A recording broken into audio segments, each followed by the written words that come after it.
আসসালামু আলাইকুম বন্ধুরা, আশা করি সবাই ভালো আছেন। আজকে আমি যে বিষয়টি নিয়ে আলোচনা করব সেটি হলো যে আমরা আমাদের যে স্টক এক্সস্টটি রয়েছে এটিকে কোনো রকম পরিবর্তন না করে কিভাবে আমরা স্পোর্টি সাউন্ড পেতে পারি একটি বাইক থেকে।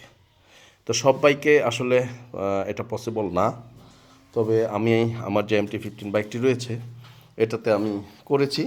তা আপনাদের আমি সেটাই এখন দেখাচ্ছি যে আসলে কিভাবে করব। তা আপনারা দেখতে পাচ্ছেন এটির সিটটি এখন খোলা রয়েছে। তো আমি অ্যাকচুয়ালি আমার যে এয়ার ফিল্টারের কাভার, এয়ার ফিল্টারের যে কাভারটি রয়েছে আমি দেখাচ্ছি। এই কাভারটি আমি খুলে দেখাচ্ছি আপনাদের। একটু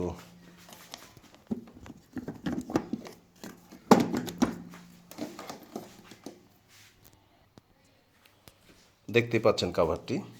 এই কাভারটির আমি যে জিনিসটি করেছি, উপর থেকে এই অংশটুকু আমি কেটে দিয়েছি। এটা আপনারা কেটে রেখে দিবেন, যে ভবিষ্যতে যদি আপনাদের সাউন্ড ভালো না লাগে তো এই অংশটি আবার গ্লু দিয়ে লাগিয়ে দিতে পারবেন। সো এটা কেটে আপনারা রেখে দিবেন। এবং কাটাটা আমি দেখুন এমন একটা অংশে কেটেছি যে অংশটি ঠিক আমার অয়েল ট্যাঙ্কারের নিচে থাকে, যাতে আমি যখন গাড়ি ওয়াশ করব ওয়াশের পানিগুলো যাতে আমার এয়ার ফিল্টারে চলে না যায়। আপনারা দেখতে পাচ্ছেন এয়ার ফিল্টারটি অবশ্য নতুন এয়ার ফিল্টারই বেশ চকচকে রয়েছে, একটু ময়লা হয়নি। তো এই ক্ষেত্রে যদি আমি আপনি এয়ার ফিল্টার যখন আমার এইভাবে থাকবে, আমি যখন গাড়িটি স্টার্ট করব, আমি স্টার্ট করে আপনাদের সাউন্ডটি শোনাচ্ছি।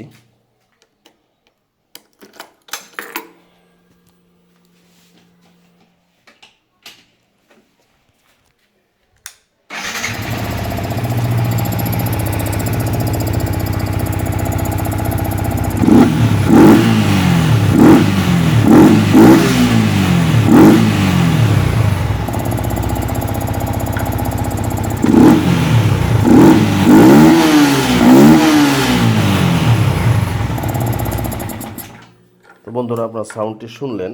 এটা আপনি যখন তবে এটার একটা মজার বিষয় আছে, সেটা হলো আমি আরেকবার দেখাচ্ছি।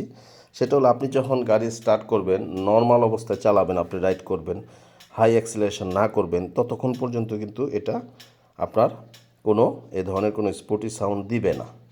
সো আপনার অনেকের বিরক্তি বোধ করেন, বা কোনো আপনি একটা এলাকা দিয়ে যাচ্ছেন যেখানে আপনার স্পোর্টি সাউন্ড যেটা একটু লাউড হয়, সেটা হলে আপনার একটু আশপাশে একটু সমস্যা হতে পারে, রেস্ট্রিক্টেড এরিয়া, বা অনেক ক্ষেত্রে ট্রাফিকরাও পুলিশেও ঝামেলা হয়। তা আপনারা যখন যদি হাই রেভ না করেন, অ্যাক্সিলারেশন হাই না করেন, সেক্ষেত্রে আপনার কিন্তু নর্মাল সাউন্ড হবে। দেখুন আপনারা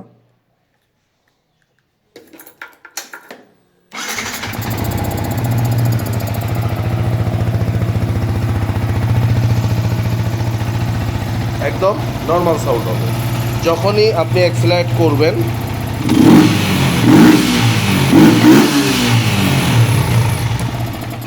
তখনই আপনার সাউন্ডটি চেঞ্জ হবে, এছাড়া সাউন্ড কোনো চেঞ্জ হবে না। তো বন্ধুরা, এটা আমি MT-15 বাইকে দেখালাম। আপনার সব বাইকে আবার এটা হবে না। যেমন 4V TVS 4V যে বাইকগুলো রয়েছে সেগুলিতে আপনি এয়ার ফিল্টার যদি কোনোভাবে এয়ার ফিল্টারের কাভারটি খুলে ফেলেন, অথবা কোনো এক্সট্রা কোনো হোল করে দেন একটু বেশি সাউন্ডের জন্য, গাড়ি আপনার অ্যাক্সিলারেট হবে না। গাড়িটি TVS 4V যে গাড়িগুলো, এই গাড়িগুলো আমি ট্রাই করে দেখেছি, এই গাড়িগুলোতে এই সমস্যা হচ্ছে। সো ওই গাড়িগুলোতে আপনারা চেষ্টা করবেন না। শুধুমাত্র আপনারা এয়ার ফিল্টার কাভারটি রিমুভ করে দেখবেন আগে যে সাউন্ডে আপনার গাড়ি হাই অ্যাক্সিলারেট করলে কোনো সমস্যা করে কি না। যদি যে গাড়িগুলোতে সমস্যা করে সেগুলোতে আপনারা এই সিস্টেমটা করতে পারবেন না। আগে এরকম এয়ার ফিল্টার কাভারটি খুলবেন, খুলে হাই অ্যাক্সিলারেশন করে দেখবেন। যদি গাড়ির পারফরমেন্স না কমে, ঠিক থাকে, সেক্ষেত্রে আপনারা সুবিধা মতো জায়গায়, যেখানে ছিদ্র করলে আপনি গাড়ি ওয়াশ করলে কোনো পানি ঢুকবে না এয়ার ফিল্টারে, সেই জায়গাটিতে ছিদ্র করে আপনারা এরকম লাউড সাউন্ড, স্পোর্টি সাউন্ড নিয়ে আসতে পারেন। তো বন্ধুরা, আজকের ভিডিও এ পর্যন্তই। তবে আপনাদের আবারও বলছি, আপনাদের এই কাটিংটি এমন জায়গায় করতে হবে যাতে গাড়ি ওয়াশ করার সময় কোনোভাবে এয়ার ফিল্টারে পানি না যায়। তো বন্ধুরা ভালো থাকবেন, আপনাদের সবার সাথে আবারও দেখা হবে নতুন কোনো ভিডিও নিয়ে, নতুন কোনো জায়গায়। আল্লাহ হাফেজ।